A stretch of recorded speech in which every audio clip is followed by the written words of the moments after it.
इन्होंने इनके आरएसएस और कबीर ने वंदे मातरम गाना तक नहीं गाया, ये मुखबिर बने रहे। पहले विपक्ष का रिस्पेक्ट होता था, अब तो आप विपक्ष को न सुनने को और न समझने को तैयार हैं। पप्पू यादव क्या मानते हैं एसआईआर को लेकर, सही है? गलत प्रक्रिया, बहुत गलत प्रक्रिया के तहत एसआईआर सही है।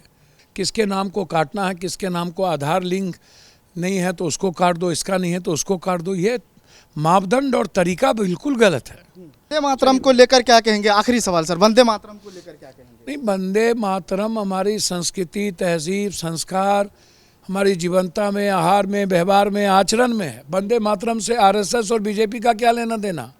नॉमिनेशन के बाद तय होता है कि ईवीएम में किसके नाम रहेंगे, ये ईवीएम किस विधानसभा जाएगा, तो वो सेट तो कोई करता होगा भैया। अब नेहरू जी के बगैर इन लोग के पेट में दाना तो बचेगा नहीं। नेहरू जी जेल गए थे, इनका बाप दादा जेल गया था क्या? इनके संस्कार क्या हैं? इन्होंने मुखबिरी की थी, सुभाष चंद्र बोस को अपमानित किया था।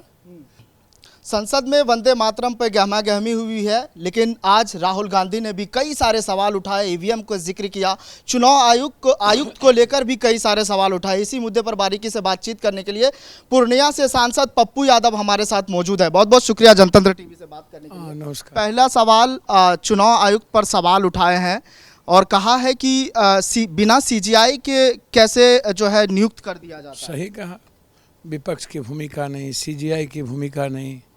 पहले ऐसे मूल्य तो नहीं थे, पहले विपक्ष का रिस्पेक्ट होता था, अब तो आप विपक्ष को न सुनने को और न समझने को तैयार हैं, न आप रिस्पेक्ट देते हैं। दूसरी चीज़, लोकतांत्रिक व्यवस्था में विपक्ष को आप खत्म करेंगे तो फिर गणतंत्र कहाँ से बचेगा? और सारी संस्थाएं, ईडी, सीबीआई, चुनाव आयोग, रिजर्व बैंक, सारी संस्थाओं पर यदि हमला होगा। ईवीएम को लेकर भी सवाल उठाया गया है सर। नहीं, ईवीएम पर तो आप कहे ही हैं कि कौन, जो जहाँ से ईवीएम ऑपरेट होता है या जहाँ आप लाते हैं, इलेक्शन नॉमिनेशन के बाद तय होता है कि ईवीएम में किसके नाम रहेंगे, ये ईवीएम किस विधानसभा जाएगा, तो वो सेट तो कोई करता होगा। राहुल गांधी जी भी कह रहे हैं कि हमें दिखाया जाए ईवीएम को, क्या है बात मैं कह रहा हूँ, एक प्रक्रिया नहीं ना, आप तो सारी प्रक्रिया को ध्वंस कर दी। आपने किसी चीज़ों का मूल्य नहीं रखा। आप चुनाव में सीसीटीवी फुटेज से लेकर के आप बैलेट पेपर पे हार जाते हो, जितने बैलेट पेपर आता है उस पर आप हार जाते हो, ईवीएम में जीत जाते हो। एसआईआर जिन मुद्दों को लेकर किए उसमें 10 वोट भी आप नहीं निकाल पाए कि घुसपैठी हैं। तो एसआईआर होना क्या मान रहे हैं? पप्पू यादव क्या मानते हैं एसआईआर को लेकर, सही है? गलत प्रक्रिया, बहुत गलत प्रक्रिया के तहत एसआईआर सही है, होना चाहिए, करिए। सब दिन होता रहा है, लेकिन इतनी अजीब तरीके से एसआईआर करना, बीएलओ बैठ करके तय कर देना किसके नाम को काटना है, किसके नाम को आधार लिंक नहीं है तो उसको काट दो, इसका नहीं है तो उसको काट दो, ये मापदंड और तरीका बिल्कुल गलत है। और एसआईआर में दलित, आदिवासी, अत्यंत पिछड़ा, माइनॉरिटीज़ के लोग ही, अन्य लोग 2,000 भी नहीं निकले।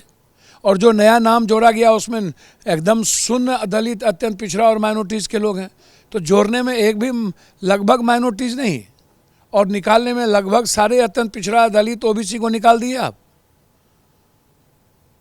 और उसके बाद आप 10 जगहों पर जहाँ कोई हरियाणा में वोट दे रहा है, कोई महाराष्ट्र में दे रहा है, उसके बाद आप बिहार में फिर वही जाकर के वोट दे रहा है, उसी को आप ला रहे हो, 10,000 रुपया चुनाव के बीच में दे रहे हो, तो ऐसे थोड़ी चल। वंदे मातरम को लेकर क्या कहेंगे? आखिरी सवाल सर, वंदे मातरम को लेकर क्या कहेंगे? नहीं, वंदे मातरम हमारी संस्कृति, तहजीब, संस्कार, हमारी जीवनता में, आहार में, व्यवहार में, आचरण में है। वंदे मातरम से आरएसएस और बीजेपी का क्या लेना देना?